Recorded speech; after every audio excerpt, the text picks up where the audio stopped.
નમસ્કાર દર્શક મિત્રો, હું છું દર્શના જોશી. તમે જોઈ રહ્યા છો લોક સામના ન્યૂઝ. તો જોઈએ આજના સમાચાર. કચ્છથી અમારા રિપોર્ટર અંકિત ઉમરાણીયા સાથે. મોટી વિરાણી લુહાર સમાજ દ્વારા મહાસુદ તેરસ શ્રી ભગવાન વિશ્વકર્મા દાદાના પ્રાગટ્ય દિવસની ભાવભેર ઉજવણી કરવામાં આવી હતી, જેમાં દર વર્ષની જેમ પૂજન, હવન, દાદાની મહાઆરતી અને મહાપ્રસાદનું આયોજન કરવામાં આવ્યું હતું.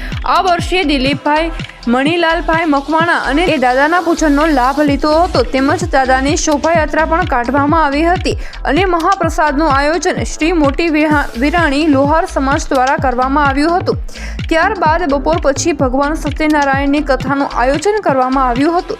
ત્યારબાદ મહિલા મંડળ દ્વારા રાસ ગરબાનું પણ આયોજન કરવામાં આવ્યું હતું અને સાથે સાથે રાજ હિરેનભાઈ પટારિયા, જેમને ડોક્ટરની ડિગ્રી મેળવેલી, તે બદલ મોટી વિરાણી લોહાર સમાજ મહિલા મંડળ દ્વારા સાલ અને મોમેન્ટો દ્વારા સન્માન કરવામાં આવ્યું હતું.